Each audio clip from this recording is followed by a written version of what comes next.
Everyone, welcome to Ankit Chaudhary education. Guys, आज की class में हम अपने ऑर्गेनिक केमिस्ट्री के सीरीज़ को कंटिन्यू करते हुए एक नया टॉपिक डिस्कस करेंगे।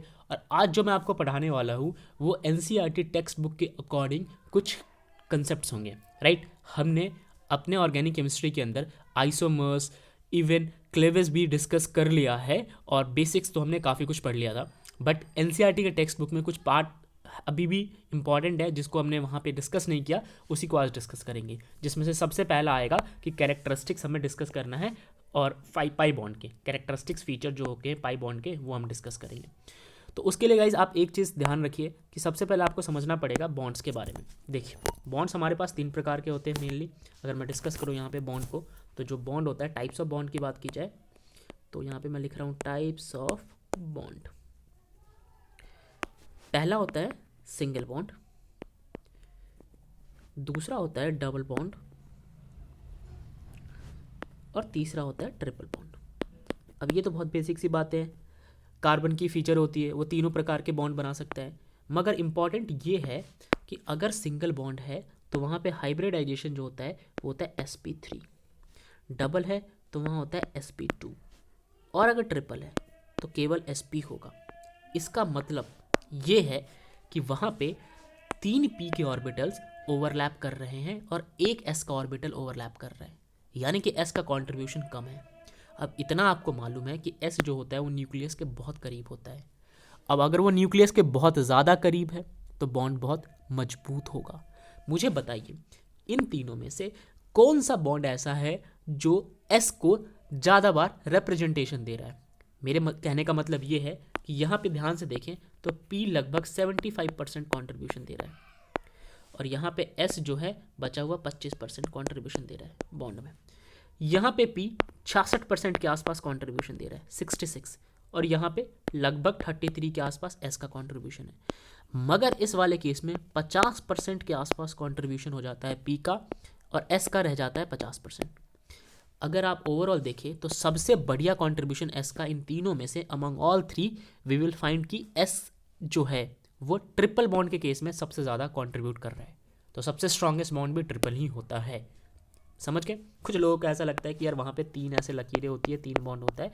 नहीं नहीं यार, वहाँ पे एक्चुअल में S का जो कॉन्ट्रीब्यूशन है वो 50% है। अब समझ गए कि बॉन्ड में स्ट्रेंथ जो है वो किसकी ज़्यादा है और क्यों। ठीक है, अब हम बात करेंगे यहाँ पे कितने सिग्मा और कितने पाई बॉन्ड्स होंगे। जब भी बॉन्ड्स की बात की जाती है, सिंगल, डबल और ट्रिपल, तो बॉन्ड्स में सिग्मा और पाई बॉन्ड कैलकुलेट किए जाते हैं। सिग्मा बॉन्ड आपको पता है head to head overlapping, pi bond आपको पता है साइड टू साइड ओवरलैपिंग। तो हमें गिनने हैं। अब इसका एक ट्रिक होता है, शॉर्टकट। ठीक है, अगर आपको गिनना हो तो आप ध्यान से देखिए, सिंगल बॉन्ड में हर वक्त एक ही सिग्मा बॉन्ड मौजूद होता है और कोई भी पाई बॉन्ड नहीं होता। जब बात की जाती है डबल बॉन्डिंग की तो अगेन वहाँ पे एक सिग्मा बॉन्ड होगा, मगर पाई भी वहाँ पे एक होगा। इस केस में पाई नहीं था, यहाँ पे पाई है।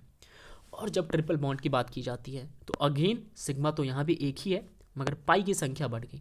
यानी कि जैसे बॉन्ड का नेचर बढ़ा, स्ट्रेंथ बढ़ी, वैसे ही पाई बॉन्ड भी संख्या में ज़्यादा हो गए। एक सिग्मा हर किसी में होगा, इसका ध्यान रखना है। शुरुआत में 0 सिंगल के केस में, पाई की बात की जाए तो, और उसके बाद एक एक की संख्या बढ़ती चली जाएगी। इसी के साथ एक क्वेश्चन डिस्कस करते हैं टेक्स्ट बुक का। आपसे पूछा हुआ है कितने सिग्मा और कितने पाई बॉन्ड प्रेजेंट होंगे आपके सामने जो स्ट्रक्चर दिया उसमें। ये पहला स्ट्रक्चर है, इसका मैंने एक्सपेंडेड फॉर्म बना लिया और आपको सिग्मा और पाई बॉन्ड बताना है हर एक मॉलिक्यूल के केस में। अब मान लीजिए कि मैं पहले कार्बन कार्बन में डिस्कस करूं जब कार्बन सिंगल बॉन्ड है, तो बताइए मुझे कितने बार आपको कार्बन सिंगल बॉन्ड दिख रहा है। ये कार्बन सिंगल बना रहा है तो ये भी बना रहा है। ठीक है, कुछ लोग कंफ्यूज होते हैं कि यार एक ही तो है भाई, ये सिंगल बॉन्ड इसका भी है तो इसका भी तो है। ठीक है, तो यार यहाँ पे 2 सिंगल बॉन्ड हो गए और यहाँ पे भी सिमिलरली इस कार्बन का इस कार्बन का। ठीक है, अब ये वाला कार्बन इधर तो सिंगल बना रहा है, इधर डबल बना रहा है। ठीक है, सिमिलरली ये कार्बन इधर तो डबल बना रहा है, इधर सिंगल बना रहा है। मगर ओवरऑल कितने कार्बन सिंगल बॉन्ड में पार्टिसिपेट कर रहे हैं? 1 2 3 4। और जब सिंगल बॉन्ड होता है तो कितने सिग्मा बॉन्ड होते हैं? एक एक। तो टोटल ऐसे 4 कार्बन है, राइट। तो ऐसे सिग्मा बॉन्ड के केस में जब सिंगल सिंगल की बात की जाती है तो 4 कार्बन जो है वो सिंगल बॉन्ड में पार्टिसिपेट कर रहे हैं, तो टोटल सिग्मा भी 4 हो जाएगा, राइट। तो यार ये हमारा यहाँ पे 4 जो आंसर है। ठीक है, अब आप कार्बन और हाइड्रोजन की बात करो। सारे कार्बन और हाइड्रोजन सिंगल बॉन्ड में ही है और ऐसे कितने हाइड्रोजन है? 6 हाइड्रोजन है। तो जब बात की जाएगी सिग्मा बॉन्ड कहाँ? कार्बन और हाइड्रोजन के बीच में, तो 6 निकल के आएगा आंसर, राइट। तो this is the 6 as a value. अब बात करते हैं, सिग्मा बॉन्ड ही गिनना है हमें, ठीक है, लेकिन हमें गिनना है कार्बन डबल बॉन्ड कार्बन में कितनी बार कार्बन डबल बॉन्ड बना रहा है।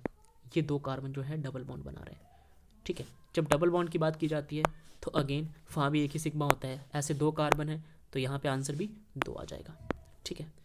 अब बात कर लेते हैं ट्रिपल बॉन्ड की, तो इसे मैं रब कर रहा हूँ और हम ट्रिपल बॉन्ड गिनेंगे। हमें पता है ट्रिपल बॉन्ड जब भी होता है तो उस केस में 2 पाई बॉन्ड होता है। उससे भी पहले आप मुझे ये बताइए, अगर मैं पाई बॉन्ड गिनूँ कार्बन डबल बॉन्ड कार्बन में तो मुझे कितने पाई बॉन्ड मिलेंगे। ऐसे 2 बार जो है कार्बन डबल बॉन्ड बना रहा है, इस और इसके पास एक बार जब डबल बॉन्ड बनता है तो एक ही पाई होता है। यहाँ पे 2 बार डबल बॉन्ड बन रहा है, 2 बार, एक यहाँ पे, एक इसका डबल बॉन्ड माना जाएगा, एक इसका, तो आंसर भी यहाँ पे 2 आएगा, राइट। ये 2 आपका आंसर है। अब हम बात करते हैं, हाँ ये 2, ओके, यहाँ पे 2, ये रहा आपका